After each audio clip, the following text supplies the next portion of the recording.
Perfecto. Ahora oficialmente eres una sin techo. Esta casa es mía. Las palabras de Andrea aún resonaban en la sala cuando levanté los ojos de los papeles que acababa de firmar. Su sonrisa era cruel, victoriosa, como si hubiera ganado un premio que siempre fue suyo por derecho. Pero yo no temblé. No lloré. Solo susurré con la calma de quien ya sabía lo que estaba por venir. Revisa la última hoja, hija. En ese momento, viendo su sonrisa vacilar, supe que los últimos 6 meses de observación silenciosa, de fingir que no percibía sus intenciones, de dejarla creer que era más inteligente que su vieja madre, habían valido la pena. Porque mientras ella planeaba robarme mi casa, yo había estado planeando algo mucho más grande. El silencio se extendió entre nosotras como una grieta que se hace cada vez más profunda. Podía ver cómo sus dedos temblaban ligeramente mientras pasaba las páginas, buscando esa última hoja que yo había mencionado. Su respiración se había vuelto más rápida, y por primera vez en meses, era ella quien parecía nerviosa. Yo permanecía sentada en mi silla favorita, esa de madera que mi esposo había comprado para mí hace 30 años, observando cómo el poder se desplazaba lentamente de sus manos a las mías. La mujer que está sentada aquí, mirando cómo su propia hija descubre que ha sido superada en su propio juego, es alguien que durante 71 años de vida aprendió que la paciencia es el arma más poderosa que puede tener una mujer. Soy Delia Gómez, y hasta hace 6 meses, fui la mujer que siempre dijo que sí. Sí a mi esposo cuando me pidió que dejara mi trabajo para cuidar la casa. Sí a mis hijos cuando necesitaban dinero para sus estudios. Sí a Andrea cuando me pidió que la ayudara con su divorcio. Sí, sí, sí, hasta que llegó el día en que mi propio sí se convirtió en mi peor enemigo. Pero déjenme contarles desde el principio, porque esta historia no comenzó con esos papeles sobre mi mesa de cocina. Comenzó 6 meses antes, cuando Andrea llegó a mi casa con lágrimas en los ojos y una historia que sonaba demasiado perfecta para ser verdad. Era un martes por la tarde de octubre, uno de esos días en que el aire todavía conserva el calor del verano pero ya promete el frío del invierno. Yo acababa de terminar mi clase de yoga en línea, esa que tomaba desde que la pandemia me había enseñado que podía aprender cosas nuevas sin salir de casa, cuando escuché la puerta abrirse con esa urgencia que solo tienen las crisis familiares. Andrea entró sin llamar, como siempre hacía desde que se divorció y se mudó a vivir con sus 2 hijos en un apartamento del otro lado de la ciudad. Venía con el cabello despeinado, no el despeinado elegante que veían las mujeres de las revistas, sino el despeinado real de quien había estado llorando y pasándose las manos por la cabeza una y otra vez. Sus ojos estaban rojos, hinchados, y traía esa expresión de derrota que había perfeccionado durante los últimos meses. El sonido de sus tacones contra el piso de cerámica resonó en la casa vacía. Siempre había sido una casa llena de sonidos, las risas de los niños, la televisión, las conversaciones durante las comidas. Pero desde que enviudé hace 3 años, los sonidos se habían vuelto más escasos, más preciados. El sonido de los tacones de Andrea solía alegrarme, pero ese día, algo en su ritmo irregular me puso en alerta. Mamá, me dijo, dejándose caer en el sofá de la sala con un suspiro que parecía salir desde lo más profundo de su pecho, necesito hablar contigo sobre algo muy importante. Yo apagué mi computadora y me senté frente a ella, preparándome para otra de sus crisis. Durante los últimos 3 años, desde que se separó de Roberto, estas conversaciones se habían vuelto rutinarias como las oraciones antes de dormir. Siempre necesitaba algo: dinero para la renta, dinero para la escuela de los niños, dinero para arreglar su auto. Y yo siempre se lo daba, porque eso es lo que hacen las madres, ¿verdad? Porque al final del día, cuando todos se van, somos nosotras las que quedamos responsables de que todo funcione, de que todos estén bien, de que la familia siga siendo familia. ¿Qué pasó ahora, mija?, le pregunté, aunque ya sabía que la respuesta involucraría dinero de alguna manera. Siempre era dinero, o problemas que se resolvían con dinero, o favores que al final terminaban costando dinero. Mamá, estoy muy preocupada por ti, comenzó, y esas palabras me tomaron por sorpresa como un golpe suave pero inesperado. No esperaba que la conversación fuera sobre mí. Hacía tanto tiempo que nuestras conversaciones giraban alrededor de sus necesidades, de sus problemas, de su vida complicada, que escuchar mi nombre en sus labios con esa tonalidad de preocupación me desarmó completamente. Ayer estuve hablando con Patricia del banco. ¿Te acuerdas de ella? Fue compañera mía en la secundaria. Asentí, aunque vagamente recordaba a Patricia. Una chica flaca con brackets que solía venir a casa para hacer tareas cuando Andrea tenía 15 años. Ahora trabajaba en el banco, según me había contado Andrea en alguna conversación anterior. Me dijo que hay muchos estafadores que se aprovechan de las personas mayores, que llegan a sus casas, se hacen pasar por del gobierno o del banco, y les roban todo. Mamá, no puedo dormir pensando en que algo así te pueda pasar.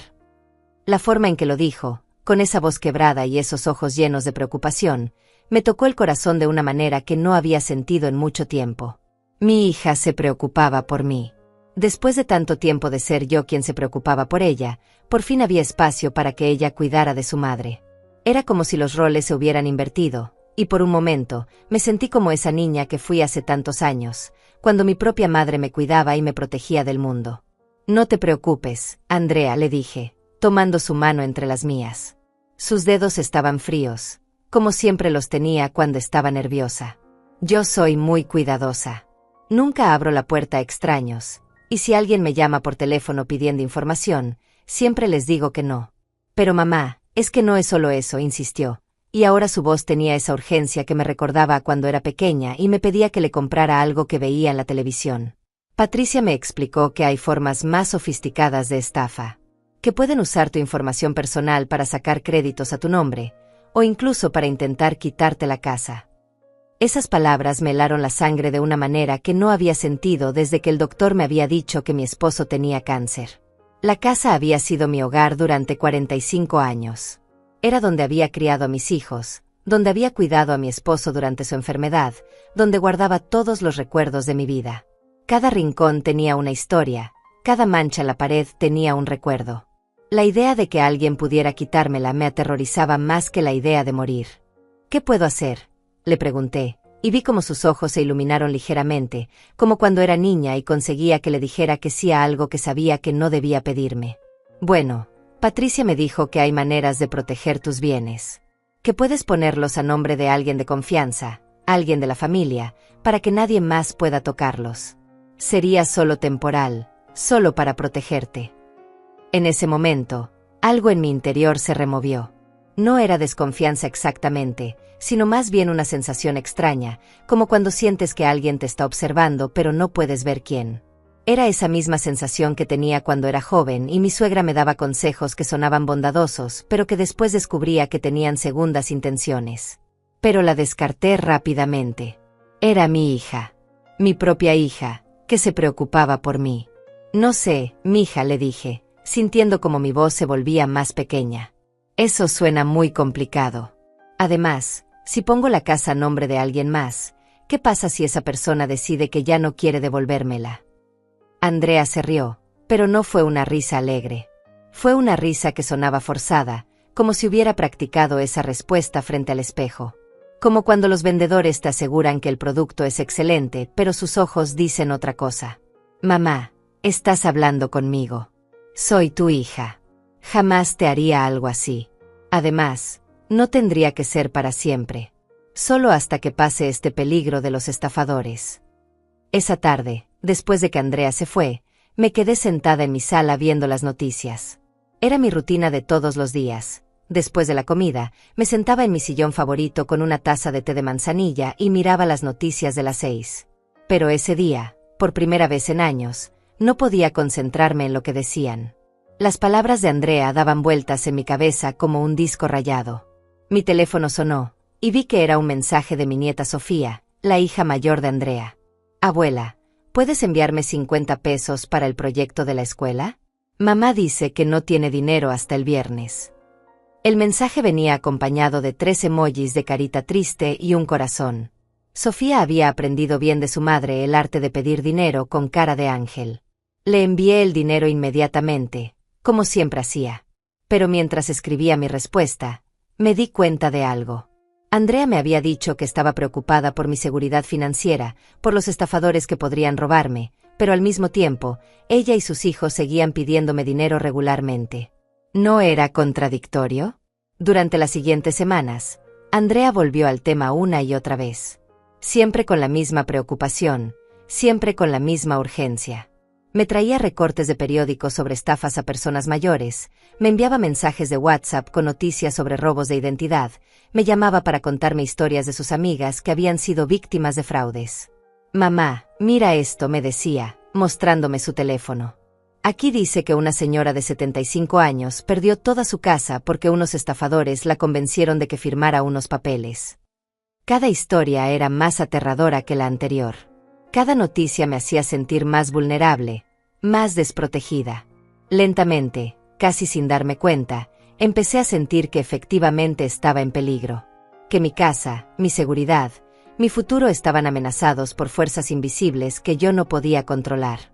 Y ahí estaba Andrea, mi hija, ofreciéndome una solución. Pero había algo más que me molestaba, algo que no podía definir con precisión. Era la manera en que Andrea me miraba cuando hablaba de proteger mis bienes.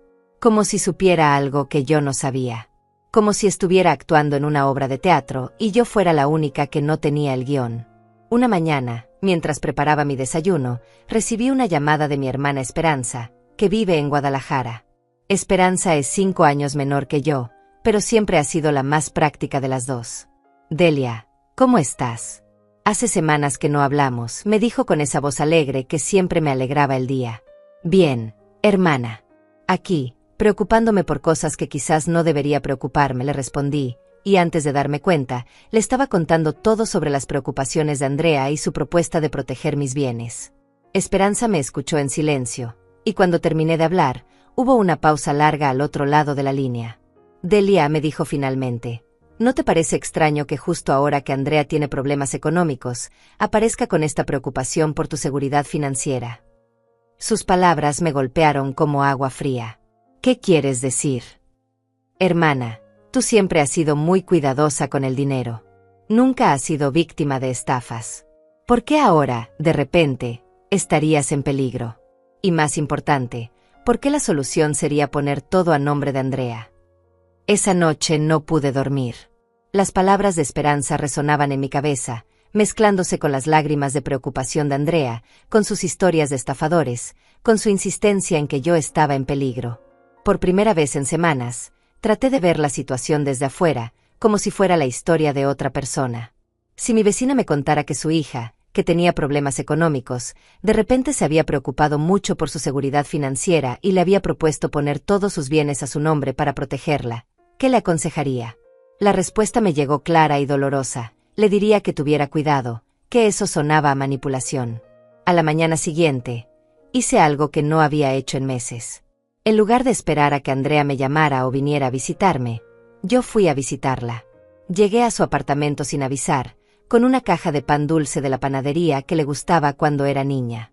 Mamá, qué sorpresa, me dijo cuando abrió la puerta, pero pude ver que no era una sorpresa agradable. Había algo en su expresión, una tensión que trataba de ocultar. Su apartamento estaba más desordenado de lo usual. Había cajas apiladas en una esquina, y sobre la mesa de la cocina estaban esparcidos varios papeles que parecían facturas.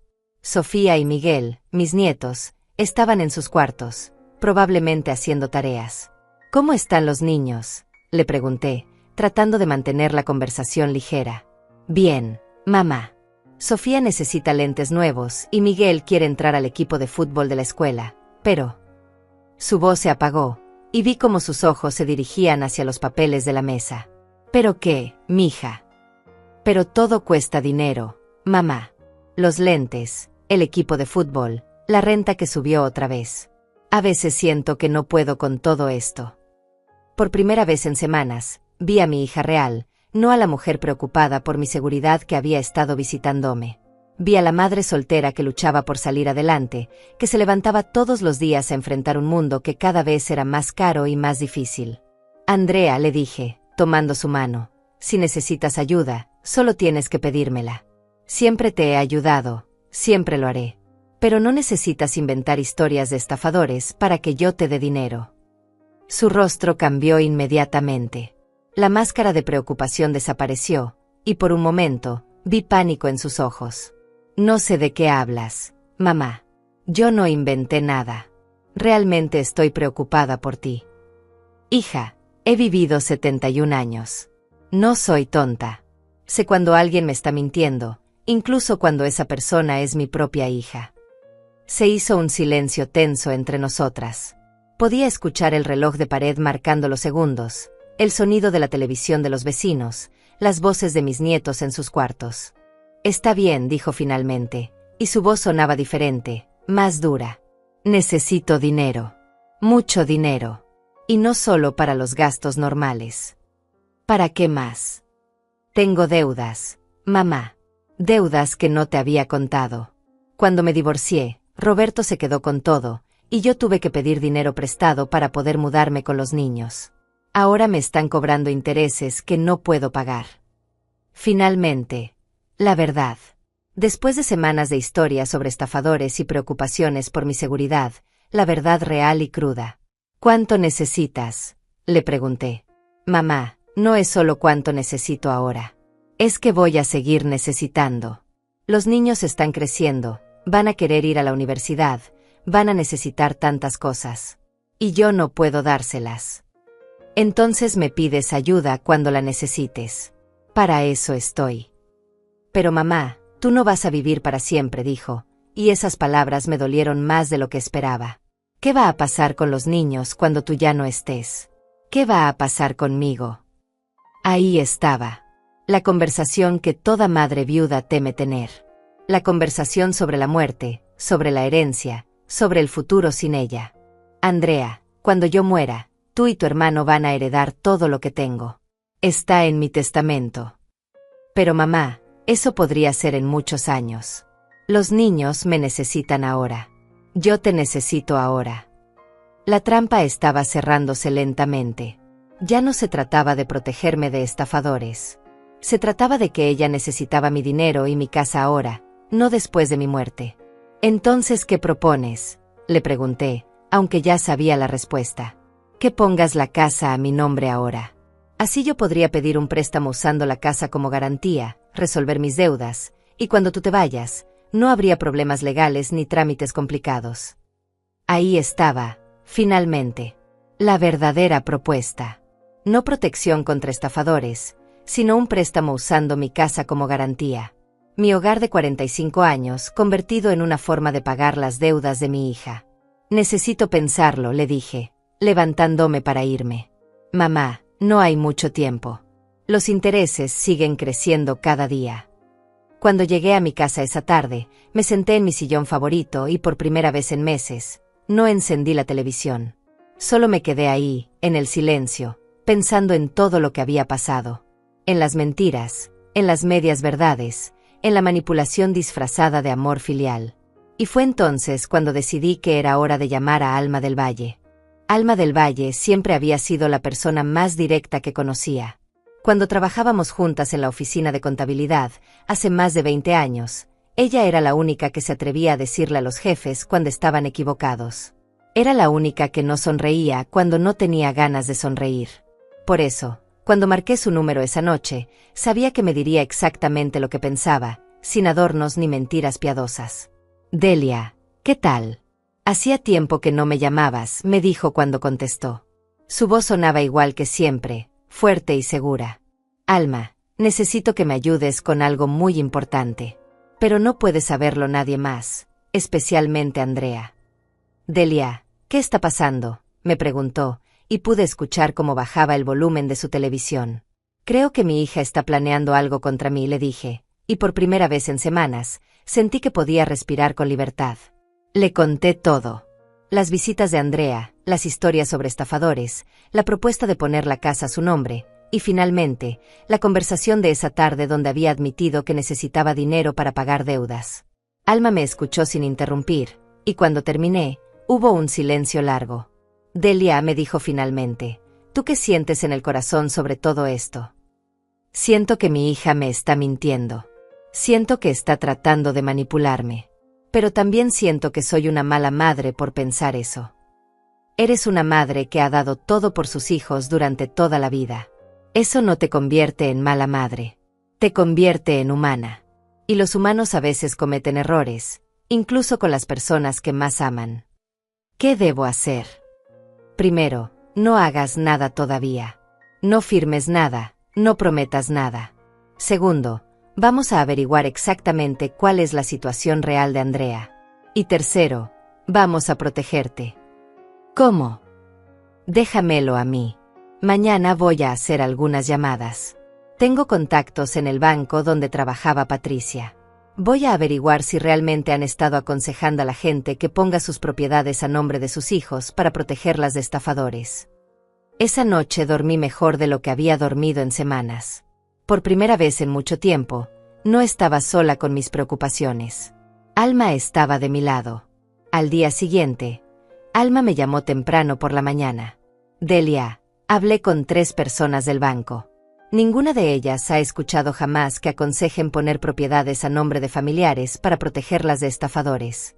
De hecho, me dijeron que eso es exactamente lo opuesto de lo que recomiendan. ¿Qué quieres decir? Que la historia que te contó Andrea sobre Patricia del banco es mentira. El banco nunca da ese tipo de consejos. Sentí como si me hubieran dado una bofetada. Una cosa era sospechar que mi hija me estaba mintiendo, y otra muy diferente era tener la confirmación. Pero eso no es todo, continuó Alma. También hice otras averiguaciones. ¿Sabías que Andrea solicitó un préstamo al banco hace 2 meses y se lo negaron? No, no sabía. Le pidieron garantías que no pudo dar. Una propiedad, específicamente. Todo empezaba a tener sentido. Andrea no había inventado lo de los estafadores por casualidad. Había inventado una historia que la llevara exactamente a donde necesitaba llegar, conseguir que yo pusiera mi casa a su nombre para poder usarla como garantía de un préstamo. Alma, ¿qué hago? Es mi hija. No puedo simplemente dejarla que se hunda.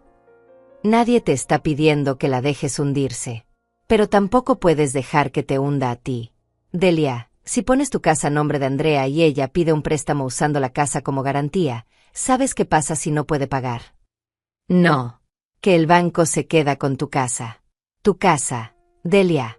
Tu hogar de 45 años. Esas palabras me helaron la sangre. No había pensado en esa posibilidad.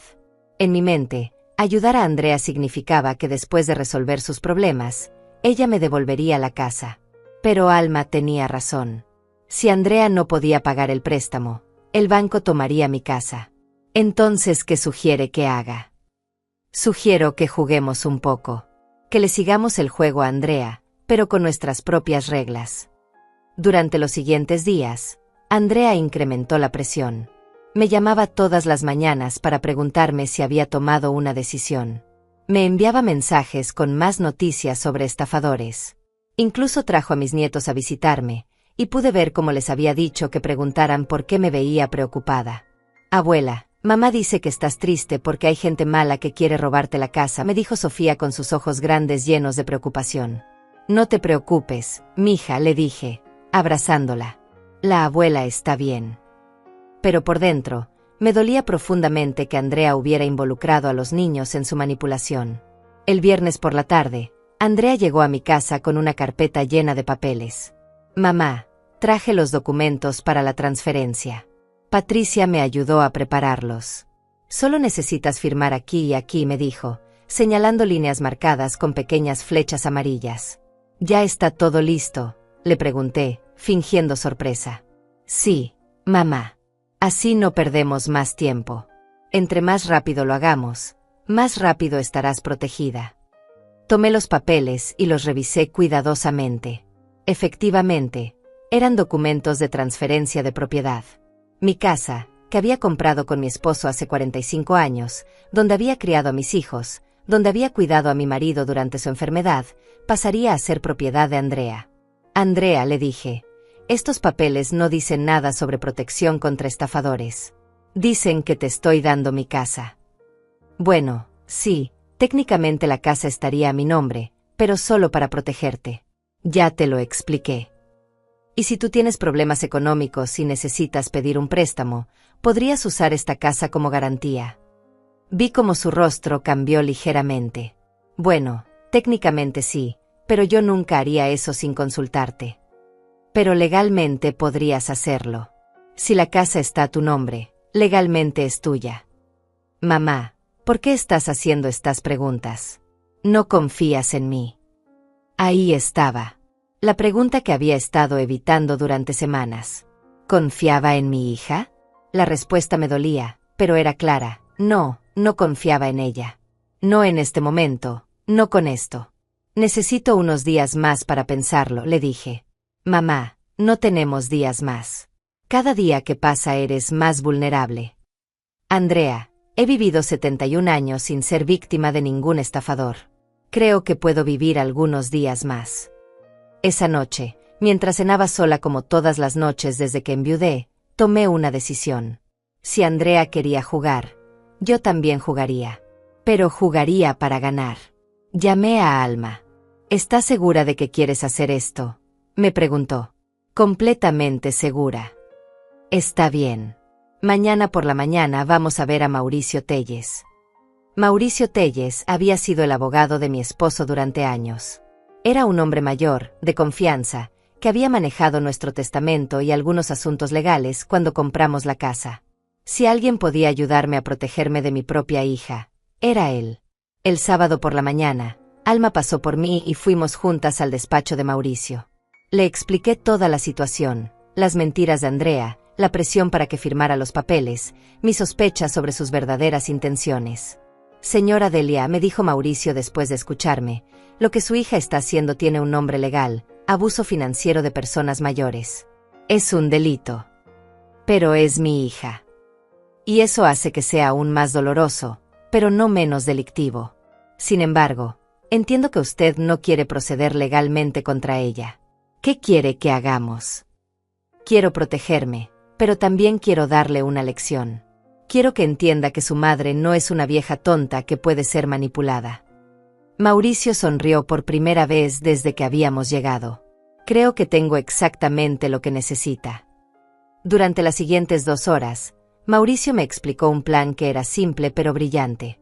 Prepararíamos documentos que parecerían dar a Andrea lo que quería, pero que en realidad me protegerían completamente. La clave, me explicó, está en los detalles que ella no va a leer. Va a estar tan emocionada de conseguir lo que quiere, que no va a revisar la letra pequeña. El lunes por la mañana, llamé a Andrea. Hija, he decidido que tienes razón. Quiero proteger mis bienes. ¿Puedes venir esta tarde para firmar los papeles? Mamá, qué bueno. Voy para allá inmediatamente. No, mejor en la tarde. Quiero revisar todo una vez más con calma. Esa tarde, cuando Andrea llegó con sus papeles, yo tenía los míos esperándola en la mesa de la cocina. Andrea, revisé los documentos que trajiste, pero mi amiga Alma me aconsejó que mejor usáramos estos otros que preparó un abogado. Dice que son más seguros. Vi cómo Andrea revisaba rápidamente los papeles. Como había predicho Mauricio, estaba tan ansiosa por conseguir mi firma que no leyó los detalles. Están bien, mamá. ¿Dónde firmo? Y así fue como mi hija cavó su propia trampa, mientras yo, por primera vez en mi vida, estaba 2 pasos adelante de alguien que trataba de aprovecharse de mí. «Firmo aquí, ¿verdad, mamá?», me preguntó Andrea, con la pluma ya en la mano y esa sonrisa victoriosa que había estado practicando durante semanas. «Sí, mija». «Y yo firmo aquí», le respondí, señalando la línea que Mauricio había marcado para mí. Escribí mi nombre en el papel con la misma calma con la que había firmado miles de documentos a lo largo de mi vida.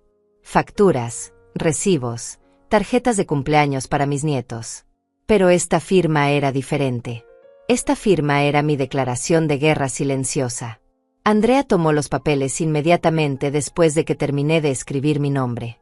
Los dobló rápidamente y los metió en su bolsa, como si temiera que yo cambiara de opinión. «Gracias, mamá. No sabes lo tranquila que me siento sabiendo que ahora estás protegida», me dijo, dándome un abrazo que se sintió extraño, artificial. «De nada, hija. Una siempre hace lo que tiene que hacer por la familia». Después de que se fue, me senté en mi sillón favorito y esperé. Sabía que la llamada llegaría pronto. Mauricio me había explicado que los bancos revisaban estos documentos rápidamente cuando alguien los presentaba para solicitar un préstamo.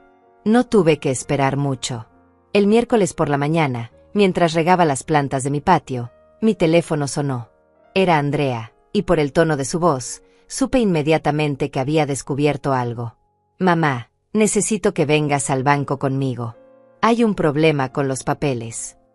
¿Qué tipo de problema? Dicen que hay algunas cláusulas que no entienden.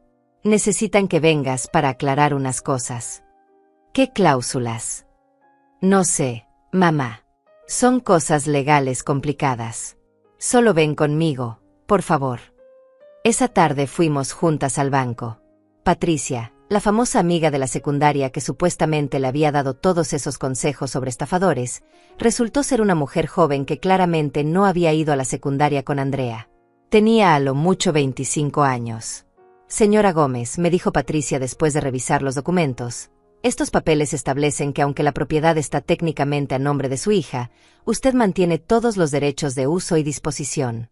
Su hija no puede vender, hipotecar o usar esta propiedad como garantía sin su consentimiento por escrito. Vi como el rostro de Andrea se puso pálido. Pero eso no puede ser, dijo. Los papeles dicen que la casa es mía. Técnicamente sí, continuó Patricia, pero con tantas restricciones que prácticamente siguen siendo de su madre. Es como si fuera la dueña nominal, pero sin ningún poder real sobre la propiedad. ¿Qué significa eso?, preguntó Andrea, aunque por su expresión era claro que ya sabía la respuesta. Significa que no puede usar esta propiedad como garantía para un préstamo. El silencio que siguió fue ensordecedor. Podía ver cómo Andrea procesaba la información, cómo se daba cuenta de que todos sus planes se habían desmoronado. Mamá me dijo cuando salimos del banco, ¿tú sabías esto? Sabía que si iba a proteger mis bienes, tenía que protegerlos de verdad. Incluso de mi propia familia, si fuera necesario. Pero mamá, yo soy tu hija. Yo nunca te haría daño. Andrea, en las últimas semanas me has mentido sobre Patricia del banco, me has inventado historias sobre estafadores, me has manipulado emocionalmente, y has tratado de que firmara documentos que me habrían dejado sin hogar si tú no pudieras pagar un préstamo. Eso no es hacerme daño. Caminamos hacia mi auto en silencio. Podía ver cómo Andrea luchaba entre la rabia y la desesperación. Había estado tan segura de su plan, tan convencida de que su vieja madre era fácil de manipular. Necesito ese dinero, mamá me dijo finalmente, cuando llegamos al auto. No era por maldad. Es que realmente necesito ese dinero. Lo sé, hija. Y si hubieras venido a mí con la verdad desde el principio, te habría ayudado. Pero no así. No con mentiras. Entonces, ¿qué voy a hacer ahora? Las deudas siguen ahí. Los intereses siguen creciendo.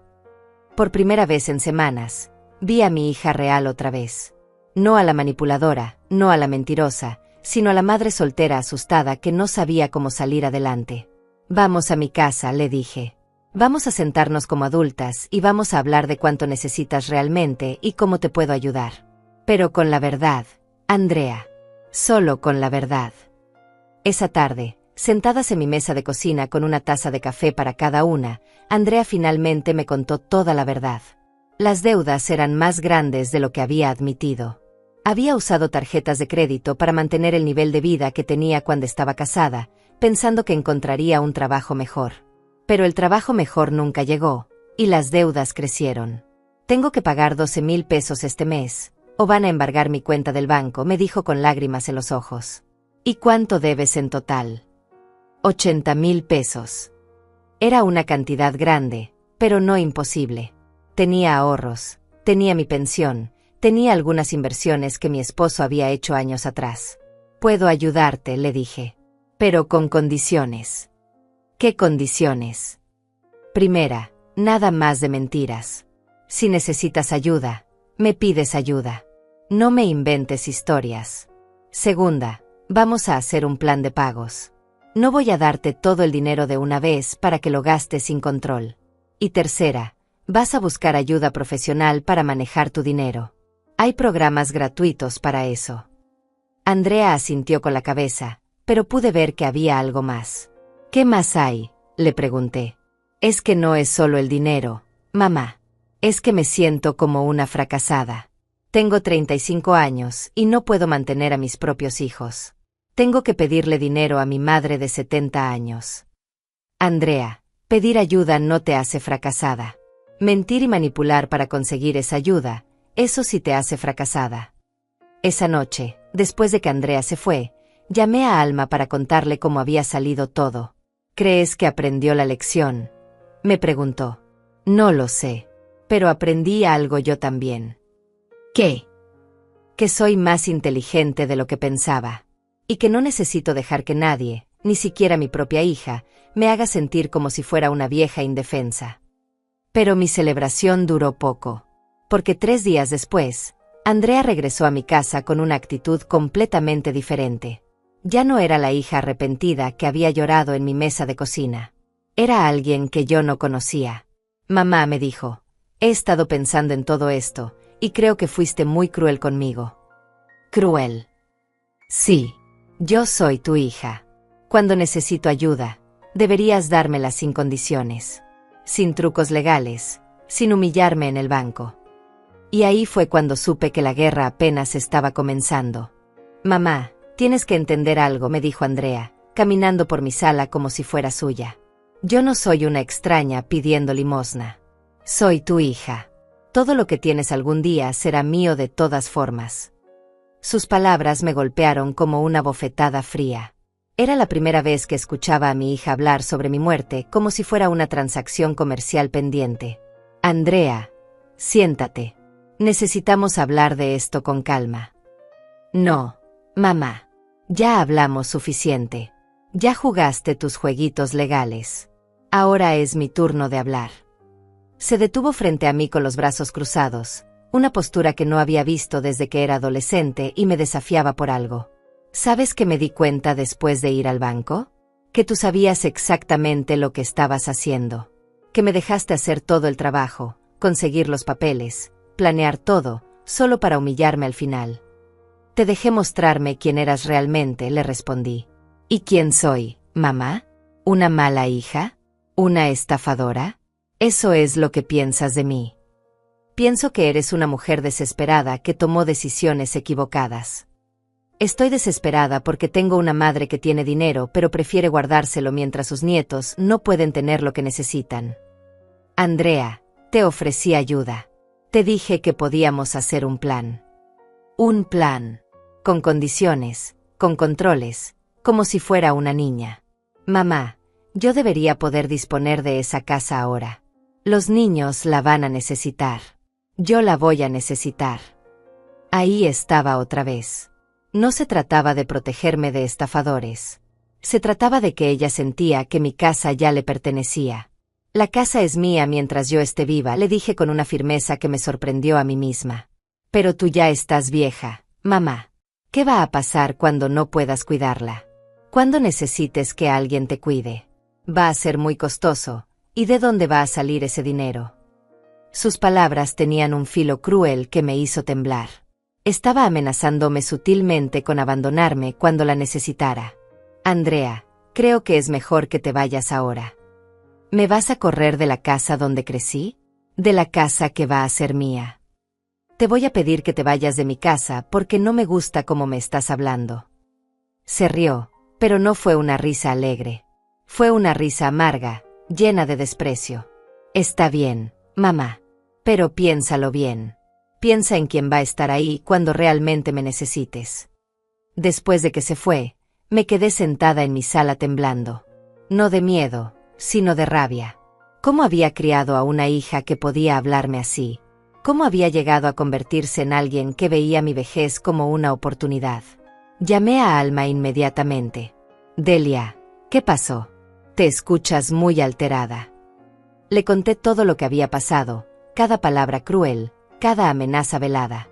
Delia, esa muchacha está perdida. Está tan desesperada que ya no puede ver la diferencia entre lo correcto y lo incorrecto. ¿Qué hago, Alma? Es mi hija.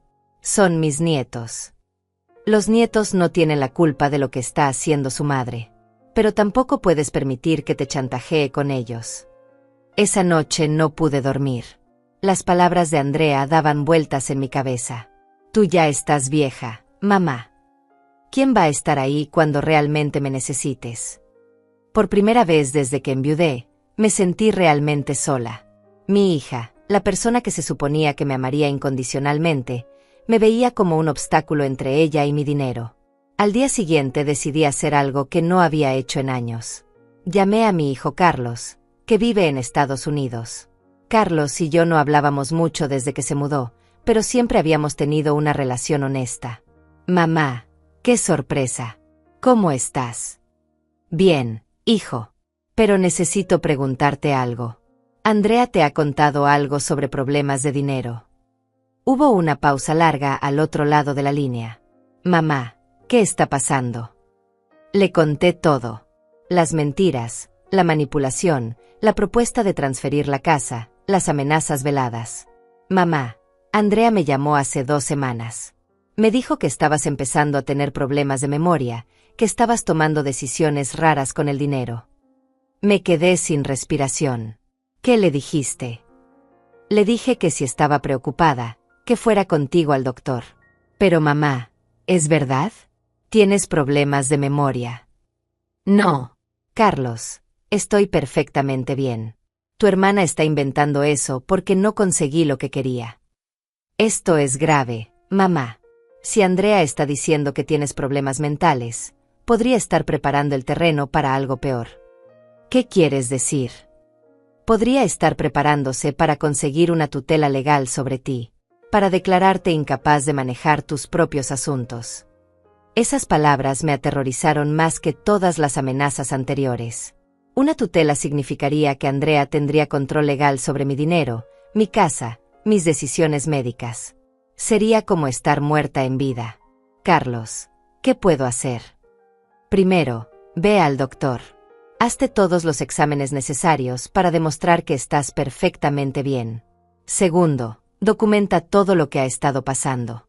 Y tercero, mamá, considera hablar con un abogado sobre cambiar tu testamento. No quiero desheredar a tu hermana. No se trata de desheredarla. Se trata de protegerte mientras estés viva. Esa tarde fui al consultorio de mi doctor de toda la vida, doctor Ramírez. Le expliqué la situación y le pedí que me hiciera todos los exámenes necesarios para demostrar que mi mente estaba perfectamente clara.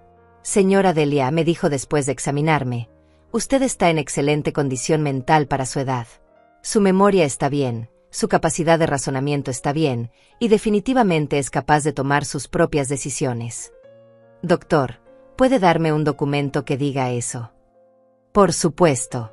Y también voy a recomendarle que vea a un especialista para una evaluación más completa, solo para que tenga toda la documentación necesaria. Durante los siguientes días, me convertí en una mujer con una misión. Visité especialistas, recopilé documentos médicos, escribí un diario detallado de todo lo que había pasado con Andrea. Mauricio me ayudó a organizar todo legalmente. Señora Delia, me dijo Mauricio, con toda esta documentación, nadie podría nunca declarar que usted no es competente para manejar sus asuntos. Pero mientras yo me protegía legalmente, Andrea estaba planeando su siguiente movimiento. Y resultó ser más cruel de lo que había imaginado. El viernes por la tarde, Sofía y Miguel llegaron a mi casa llorando. Abuela, me dijo Sofía entre sollozos, mamá dice que tú ya no nos quieres. Que por eso no nos das dinero para nuestras cosas. ¿Qué? Dice que te volviste egoísta y que prefieres guardar tu dinero que ayudar a tu familia. Era la última gota. Andrea había cruzado la línea que nunca debería haber cruzado. Había involucrado a mis nietos, había llenado sus cabecitas inocentes con mentiras sobre su abuela. Niños, les dije, abrazándolos, su mamá está muy confundida ahora. La abuela los ama más que a nada en el mundo, y jamás dejaría de quererlos. Pero esa noche, sola en mi casa, tomé la decisión más difícil de mi vida. Era hora de mostrarle a Andrea que su madre no era una vieja indefensa. Era hora de contraatacar. El lunes por la mañana hice algo que nunca había hecho en mi vida. Contraté a un investigador privado. Mauricio me había recomendado a un hombre llamado Roberto Sánchez, que se especializaba en casos de abuso financiero familiar. Señora Delia, me dijo Roberto en su oficina, lo que vamos a hacer es documentar todo lo que su hija ha estado haciendo. Cada mentira, cada manipulación, cada intento de presión. Necesitamos evidencia sólida. ¿Para qué? Para protegerla si ella decide escalar esto. Si está diciendo que usted tiene problemas mentales, es posible que trate de conseguir una orden judicial para revisar su capacidad mental. Necesitamos estar preparadas. Durante esa semana, Roberto investigó todo sobre Andrea. Sus deudas reales, sus intentos de conseguir préstamos, sus conversaciones con abogados sobre tutelas. Lo que descubrió me dejó sin aliento. Su hija consultó con 3 abogados diferentes sobre cómo conseguir una tutela sobre usted, me informó Roberto el viernes. Les dijo que usted está empezando a tener demencia y que está tomando decisiones financieras irracionales. Pero yo acabé de hacerme todos los exámenes. Estoy perfectamente bien. Eso lo sabemos nosotros. Pero ella está construyendo un caso falso. También encontré algo más inquietante. ¿Qué? Ha estado hablando con un tasador sobre el valor de su casa. Y con una inmobiliaria sobre ponerla en venta. Sentí como si el piso se moviera bajo mis pies. Andrea no solo quería mi casa como garantía para un préstamo. Quería venderla. Vender mi casa. Aparentemente, su plan era conseguir la tutela, declarar que usted necesita cuidados especializados, vender la casa para pagar esos cuidados, y quedarse con el dinero restante. Era peor de lo que había imaginado. Mi propia hija había planeado no solo robarme mi casa, sino internarme en algún lugar y quedarse con todo mi dinero. ¿Qué hago ahora?, le pregunté a Roberto. Ahora vamos a darle una lección que nunca olvidará. Esa tarde, Andrea llegó a mi casa acompañada de un hombre que no conocía. Mamá, te presento al doctor Hernández. Es un especialista en problemas de memoria. Vino a hacerte algunas preguntas. No necesito ningún especialista, le dije. Mi doctor dice que estoy perfectamente bien. Mamá, últimamente has estado muy confundida. Lo de los papeles del banco, las cosas raras que dices. Creemos que necesitas ayuda. El doctor Hernández se acercó con una sonrisa condescendiente que me hizo hervir la sangre. Señora Delia, solo queremos asegurar que esté recibiendo el cuidado que necesita. ¿Puede decirme qué día es hoy? Doctor Hernández, le dije con mi voz más firme. Antes de responder sus preguntas, me gustaría ver su credencial médica y saber quién está pagando por esta consulta. Vi cómo Andrea y el doctor intercambiaron miradas nerviosas. Señora, esto es solo una evaluación informal, dijo él. Nada en mi casa es informal, doctor. Y definitivamente nada relacionado con mi salud mental es informal. En ese momento, sonó el timbre. Era Mauricio, quien había llegado exactamente como habíamos planeado. Buenas tardes, dijo Mauricio entrando a la sala. Soy el abogado de la señora Delia. ¿Puedo preguntar qué está pasando aquí? El doctor Hernández se puso pálido. Nosotros, solo estábamos. Doctor, interrumpió Mauricio, ¿tiene usted autorización legal para evaluar a mi cliente? ¿Tiene una orden judicial? No, pero... Entonces le sugiero que se retire inmediatamente. Y Andrea se volvió hacia mi hija. Usted también tiene que irse. Esta es la casa de mi madre, gritó Andrea. Y su madre le está pidiendo que se vaya, respondió Mauricio calmadamente. Después de que se fueron, Mauricio y yo nos sentamos en mi sala. ¿Cómo sabías que iban a venir hoy?, le pregunté. Roberto ha estado vigilando a su hija. Sabíamos que había contratado a este doctor falso para tratar de conseguir evidencia de que usted no está mentalmente capacitada. Doctor falso. Roberto investigó. El hombre se hace pasar por psiquiatra, pero solo tiene una licencia para ser consejero matrimonial. No está calificado para diagnosticar demencia. Esa noche, sola en mi casa, me di cuenta de que ya no reconocía a mi hija.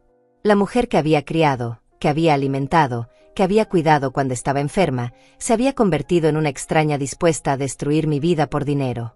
Pero también me di cuenta de algo más. Yo era más fuerte de lo que había creído. Durante semanas había sentido que estaba siendo víctima de Andrea, pero ahora entendía que tenía poder. Tenía inteligencia, tenía recursos, tenía amigos leales como Alma y profesionales como Mauricio que me apoyaban. Al día siguiente, hice algo que Andrea nunca esperó. La cité en el despacho de Mauricio para una reunión familiar. ¿Para qué quieres que vaya ahí?, me preguntó por teléfono. Para hablar sobre el futuro de la familia. Creo que es hora de que tengamos una conversación honesta. Mamá, si quieres hablar, podemos hablar en tu casa. No. Andrea.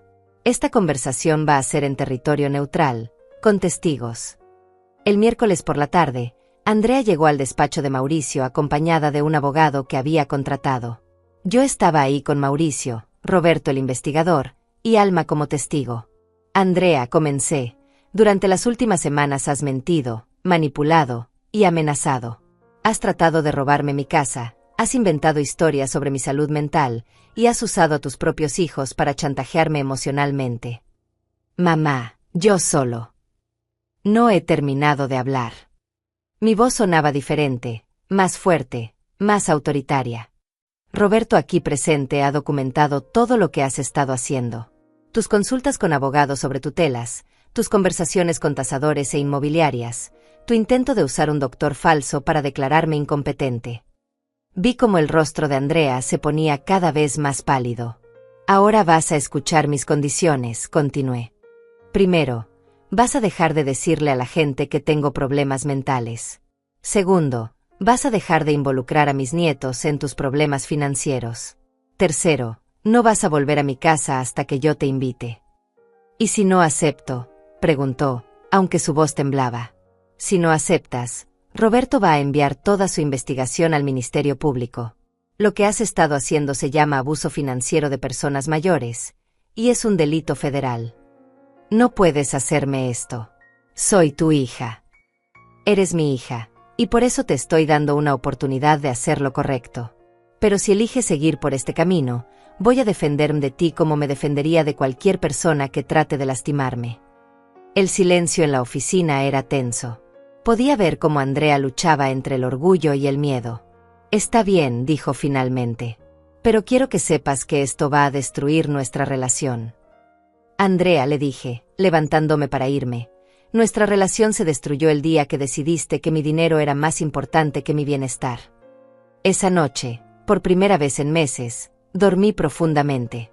Había ganado la batalla, pero sabía que la guerra aún no terminaba. Durante 3 semanas, Andrea cumplió con el acuerdo. No me llamó, no vino a mi casa, y según Roberto, no había hecho más consultas con abogados. Empecé a pensar que tal vez había aprendido la lección, que tal vez podríamos reconstruir nuestra relación sobre bases más honestas. Pero estaba equivocada. Un martes por la mañana, mientras desayunaba y revisaba mis mensajes de WhatsApp, recibí una llamada de la escuela de Miguel. Señora Gómez, soy la directora del colegio de Miguel. Necesitamos hablar con usted urgentemente. ¿Qué pasó? Está bien, Miguel. Miguel está bien físicamente, pero estamos preocupados por su situación familiar. Ayer le dijo a su maestra que su abuela ya no los quiere y que por eso su mamá no puede pagar sus materiales escolares. Sentí como si me hubieran dado una puñalada. Andrea estaba usando a Miguel para manipular a la escuela, probablemente esperando que ellos me llamaran para pedirme dinero. Directora, ¿puedo pasar a hablar con usted esta tarde? Por supuesto, señora Gómez. Estamos muy preocupados por el bienestar emocional del niño. Esa tarde fui a la escuela y hablé largo rato con la directora. Le expliqué la situación real, que Andrea había estado mintiendo sobre problemas financieros para manipularme, y que ahora estaba usando a los niños como armas emocionales. Señora Gómez, esto es muy delicado. No podemos intervenir en asuntos familiares, pero sí podemos ayudar a proteger el bienestar de Miguel. ¿Qué sugiere? Que hable directamente con el niño. Que le explique la situación de manera apropiada para su edad. Los niños necesitan estabilidad, y estas mentiras los están confundiendo. Cuando salí de la escuela, tomé una decisión que sabía que Andrea no me perdonaría. Fui directamente al apartamento donde vivía con los niños. Toqué la puerta y fue Sofía quien abrió. «Abuela», gritó, abrazándome. «Mamá dijo que ya no podíamos verte». «¿Dónde está tu mamá?» «Salió con el señor Ricardo. Dijo que volvía en la noche». Ricardo era un nombre que no conocía. Miguel salió de su cuarto al escuchar mi voz. «Abuela, ¿es verdad que ya no nos quieres?», me preguntó con lágrimas en los ojos. Me senté en el sofá y puse a mis 2 nietos a mi lado. «Escúchenme bien», les dije. «Su abuela los ama más que a nada en el mundo. Eso nunca, nunca va a cambiar.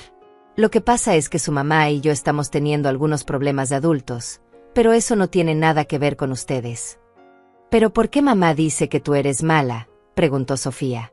«A veces, cuando los adultos están enojados o asustados, dicen cosas que no son verdad». Su mamá no está siendo honesta sobre algunas cosas, y eso me pone muy triste. ¿Vas a venir a vernos otra vez?, preguntó Miguel. Siempre voy a querer verlos. Pero por ahora, vamos a tener que encontrar maneras de estar juntos sin que su mamá se enoje más. Pasé 2 horas con mis nietos, ayudándolos con sus tareas, escuchando sus preocupaciones, asegurándoles que el problema no era culpa de ellos. Cuando me iba, le dejé un sobre a Sofía con dinero para sus materiales escolares y una nota que decía: para mis nietos queridos, con todo mi amor. Abuela Delia. Sabía que esto iba a provocar una crisis, pero no me importaba. Mis nietos merecían saber que tenían una abuela que los amaba, sin importar lo que estuviera pasando con su madre. La llamada llegó esa noche a las 10. ¿Cómo te atreves a ir a mi casa sin mi permiso?, me gritó Andrea por teléfono. Los niños son mis nietos. Tengo derecho a verlos. No tienes ningún derecho. Son mis hijos. Y son niños que están sufriendo porque su madre los está usando como peones en un juego de adultos. Mamá, si vuelves a acercarte a mis hijos sin mi permiso, voy a conseguir una orden de restricción contra ti. Hazlo, Andrea.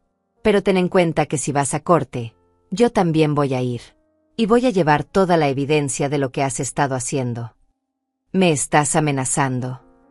Te estoy diciendo la verdad. Si quieres escalar esto, estoy preparada. Pero piénsalo bien, ¿realmente quieres que un juez sepa cómo has estado tratando a tu madre? Después de colgar, llamé a Alma. Delia, ¿estás segura de que quieres llegar tan lejos? Alma, esos niños están siendo lastimados emocionalmente. Sofía me preguntó si era verdad que ya no los quería. ¿Cómo puede una madre hacerle eso a sus propios hijos? Tienes razón. Pero ten cuidado. Cuando alguien está tan desesperado como Andrea, puede hacer cosas impredecibles. Alma tenía razón. Al día siguiente, Andrea hizo algo que no esperaba. Llegó a mi casa acompañada de Carlos, mi hijo. Mamá, me dijo Carlos en cuanto entraron, Andrea me ha contado cosas muy preocupantes. Me dice que has estado actuando de manera extraña, que has contratado investigadores privados, que has amenazado con demandarla. ¿Eso te dijo? Me dijo que está muy preocupada por ti, que cree que alguien te está influenciando para que actúes contra tu propia familia. Miré a Andrea, que estaba parada detrás de Carlos con una expresión de falsa preocupación. Carlos, le dije, siéntate. Necesitas escuchar toda la historia. Durante la siguiente hora, le conté a Carlos todo lo que había pasado. Las mentiras sobre los estafadores, el intento de robar mi casa, las amenazas, la manipulación de los niños. Carlos me escuchó en silencio, y pude ver cómo su expresión cambiaba de preocupación a shock, y finalmente a rabia. Andrea, le dijo finalmente a su hermana, ¿es cierto todo esto? Carlos, mamá está exagerando. Yo solo estaba tratando de protegerla. ¿Protegerla mintiendo sobre doctores del banco? ¿Protegerla tratando de que firmara papeles para transferir su casa? Ella iba a perder todo. Ella no iba a perder nada. Tú querías quitárselo. Por primera vez en meses, no me sentí sola en esta batalla. Carlos finalmente entendía lo que estaba pasando. Andrea, me dijo Carlos, esto es imperdonable. No puedo creer que hayas llegado tan lejos. Tú también te vas a poner contra mí, le gritó Andrea. No me estoy poniendo contra ti. Me estoy poniendo del lado de lo que está bien. Y lo que has estado haciendo está muy mal. Muy bien, gritó Andrea. Todos contra Andrea. La madre perfecta y el hijo perfecto contra la hija problemática. Andrea, le dije, nadie está contra ti. Estamos contra tus acciones. Todavía hay tiempo para arreglar esto. ¿Arreglar qué? ¿Mi vida? ¿Mis deudas? El hecho de que soy una madre soltera que no puede mantener a sus hijos. Podemos trabajar juntas para resolver tus problemas financieros. Pero no así. No con mentiras y manipulación.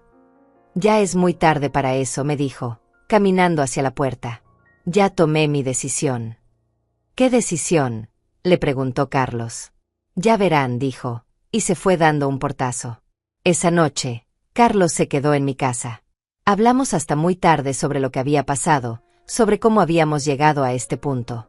Mamá me dijo antes de irse a dormir, mañana voy a cancelar mis vuelos. Me voy a quedar aquí hasta que esto se resuelva. No es necesario, hijo. Sí es necesario. Andrea dijo que había tomado una decisión. No me gusta cómo sonó eso. Carlos tenía razón en estar preocupado, porque la decisión de Andrea resultó ser más drástica de lo que cualquiera de nosotros había imaginado.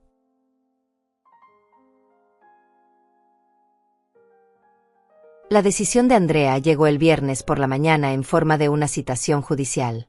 Un oficial me entregó los papeles mientras desayunaba con Carlos. Señora Delia Gómez, queda citada para comparecer ante el juzgado familiar.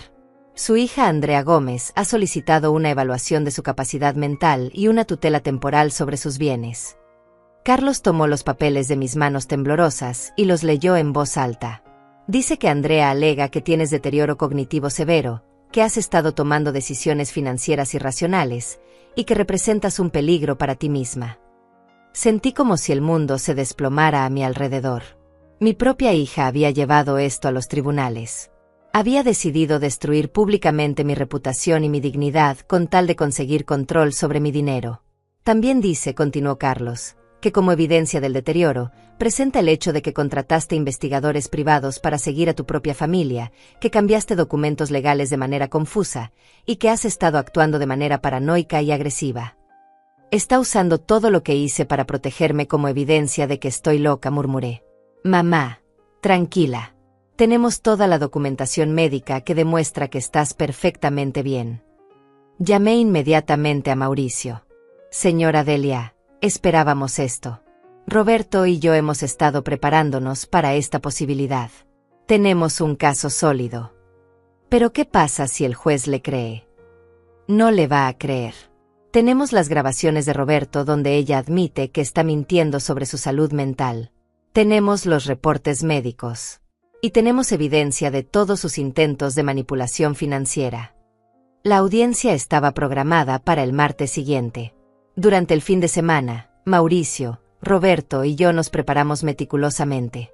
Organizamos cada documento, cada grabación, cada prueba de la manipulación de Andrea. Lo que vamos a hacer, me explicó Mauricio, es demostrar que Andrea es quien tiene problemas, no usted. Que toda esta acusación es un último intento desesperado de conseguir control sobre sus bienes. El lunes por la noche no pude dormir. La idea de estar en una corte, de que un juez evaluara mi cordura, de que mi vida privada fuera expuesta públicamente, me aterrorizaba. Carlos se quedó conmigo esa noche. Mamá, mañana voy a estar ahí contigo. Y cuando terminemos con esto, Andrea va a entender que cometió el error más grande de su vida. El martes por la mañana llegamos al juzgado.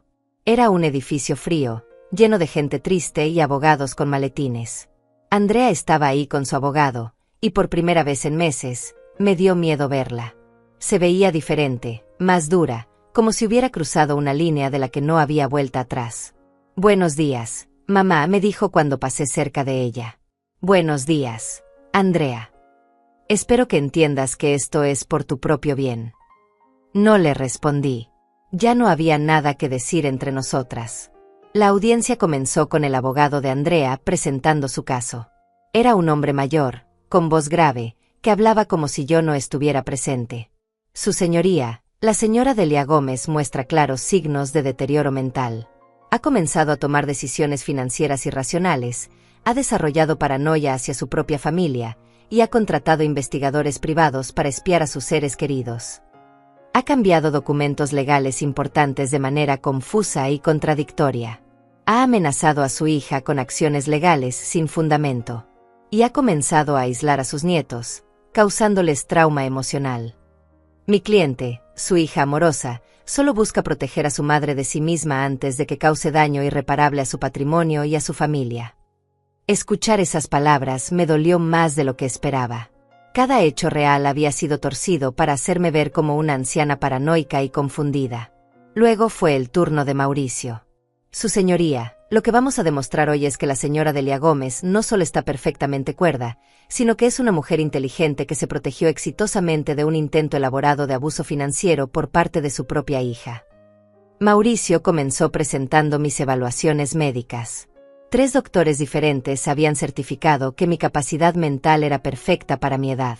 Luego presentó las grabaciones que Roberto había hecho de Andrea admitiendo que había inventado la historia de los estafadores, que había mentido sobre el consejo del banco, y que necesitaba mi casa como garantía para un préstamo. Su señoría, la señora Andrea Gómez, consultó con 3 abogados diferentes sobre cómo conseguir una tutela sobre su madre. Habló con tasadores e inmobiliarias sobre vender la casa de su madre. Contrató a un doctor falso para que evaluara a su madre sin autorización legal. La paranoia que alega no existe. La señora Delia simplemente descubrió que su hija estaba tratando de estafarla, y tomó medidas legales apropiadas para protegerse. Cuando llegó mi turno de hablar, me levanté con las piernas temblando. Su señoría, comencé. Durante 71 años he sido una mujer que siempre dijo que sí. Sí a mi esposo, sí a mis hijos, sí a quien me necesitara. Pero cuando mi hija decidió que mi casa y mi dinero eran más importantes que mi bienestar, aprendí a decir no. No estoy loca. Estoy cansada. Cansada de ser vista como un obstáculo entre mi hija y mi herencia. Cansada de que me traten como si ya estuviera muerta. Lo que hice no fue paranoia. Fue supervivencia. El juez me pidió que respondiera algunas preguntas. ¿Qué día era? ¿Quién era el presidente? Problemas matemáticos simples. Las respondí todas perfectamente. Luego le tocó el turno a Andrea de testificar. Mauricio la interrogó sin piedad. Señora Gómez, ¿es verdad que le dijo a su madre que una empleada del banco le había aconsejado poner su propiedad a nombre de un familiar? Sí, pero... ¿Y es verdad que esa empleada del banco nunca le dio tal consejo? No exactamente, pero... Entonces mintió a su madre. Era para protegerla. ¿Y es verdad que solicitó un préstamo usando la casa de su madre como garantía antes de que ella hubiera firmado cualquier documento? Yo estaba explorando opciones. Sin el conocimiento o consentimiento de su madre. Yo iba a decirle. Responda la pregunta. ¿Sí o no? Sí. Cuando Mauricio terminó con Andrea, pude ver que estaba llorando. Pero ya no sentí compasión por ella. Había elegido este camino. El juez se retiró a deliberar durante 1 hora. Fue la hora más larga de mi vida. Cuando regresó, su veredicto fue claro. La corte encuentra que la señora Delia Gómez está en pleno uso de sus facultades mentales. No solo eso, sino que demostró una inteligencia y capacidad de juicio excepcionales al protegerse de lo que claramente constituyó un intento de abuso financiero. La solicitud de tutela es denegada. Además, la Corte ordena que la señora Andrea Gómez no contacte a su madre durante los próximos 6 meses, excepto en caso de emergencia médica. Y señora Gómez, me dijo el juez mirándome directamente, lamento que haya tenido que pasar por esto. Ninguna madre debería tener que defenderse de sus propios hijos en una corte. Cuando salimos del juzgado, Andrea me esperaba en los escalones. Mamá, me dijo con lágrimas en los ojos, perdóname. No sabía cómo más. Andrea, le dije, deteniéndome frente a ella, tuviste muchas oportunidades de hacer esto de la manera correcta. Elegiste la peor. ¿Qué va a pasar ahora? Ahora vas a vivir con las consecuencias de tus decisiones. Y yo voy a vivir mi vida en paz. Fue la última vez que hablé con mi hija durante mucho tiempo. Los primeros días después de la audiencia fueron extraños. Por primera vez en meses, mi teléfono no sonaba con llamadas desesperadas de Andrea. No había mensajes manipulativos en mi WhatsApp. No había visitas inesperadas con historias inventadas. El silencio era tanto un alivio como un recordatorio doloroso de lo que había perdido. Carlos se quedó conmigo 1 semana más antes de regresar a Estados Unidos. Mamá, ¿estás segura de que estarás bien sola? Me preguntó la noche antes de su vuelo. Hijo, no he estado sola. He estado acompañada por personas que me aman de verdad, como tú, como Alma, como Mauricio. Eso es muy diferente a estar rodeada de gente que solo quiere algo de ti. ¿Y los nietos? Esa era la pregunta que más me dolía. Sofía y Miguel estaban pagando el precio de las decisiones de su madre. Voy a encontrar la manera de seguir siendo su abuela, pero no de la manera desesperada en que lo hacía antes. 2 semanas después de la audiencia, recibí una llamada inesperada. Era Sofía. Abuela, Estoy en casa de mi amiga María. ¿Puedes venir a recogerme? ¿Qué pasó, mija? Mamá está muy enojada. Ha estado llorando y gritando desde que llegó del juzgado. Dice que tú la odias y que por eso no podemos verte más. Le pedí la dirección y fui por ella inmediatamente. Cuando llegué, Sofía corrió hacia mí y me abrazó con fuerza. Abuela, es verdad que ya no nos puedes ver. El juez dijo que tu mamá y yo no podemos hablar durante un tiempo. Pero eso no significa que yo no los ame. ¿Podemos vivir contigo? Esa pregunta me partió el corazón. Mija, ustedes tienen que estar con su mamá. Ella los ama, solo que está muy confundida ahora. Llevé a Sofía de vuelta a su casa. Andrea salió a recibirla con los ojos rojos de tanto llorar. No deberías estar aquí, me dijo. Sofía me llamó. Está asustada. Está asustada porque tú destruiste nuestra familia. No, Andrea. Está asustada porque su madre está actuando como una niña que no consiguió lo que quería. No discutimos más. Solo le entregué a Sofía y me fui. Durante las siguientes semanas, establecí una nueva rutina. Retomé mis clases de yoga, me inscribí en un curso de computación para personas mayores, empecé a ir a un grupo de lectura en la biblioteca. Redescubrí quién era cuando no estaba constantemente preocupándome por los problemas de otros. Alma y yo nos hicimos aún más cercanas. Almorzábamos juntas 2 veces por semana, íbamos al cine, caminábamos en el parque. Delia, te ves diferente, me dijo un día. Te ves más joven. Tenía razón. Me sentía más liviana, como si hubiera estado cargando un peso durante años sin darme cuenta. Un mes después, Mauricio me llamó con noticias interesantes. Señora Delia, Andrea vendió su apartamento y se mudó con los niños a un lugar más barato. Al parecer, finalmente está enfrentando sus problemas financieros de manera realista. ¿Cómo están los niños? Según mis fuentes, están bien. Han empezado terapia familiar. Quizás Andrea está finalmente entendiendo el daño que causó. 2 meses después de la audiencia, mientras compraba verduras en el mercado, me encontré con Miguel. Estaba con la mamá de uno de sus compañeros de clase.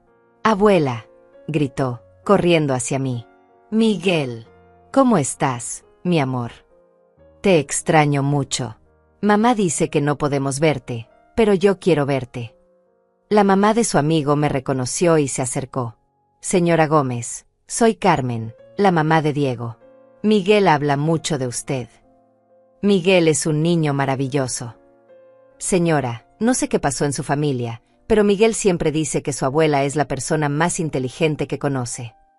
Esas palabras me llenaron el corazón de una manera que no había sentido en meses.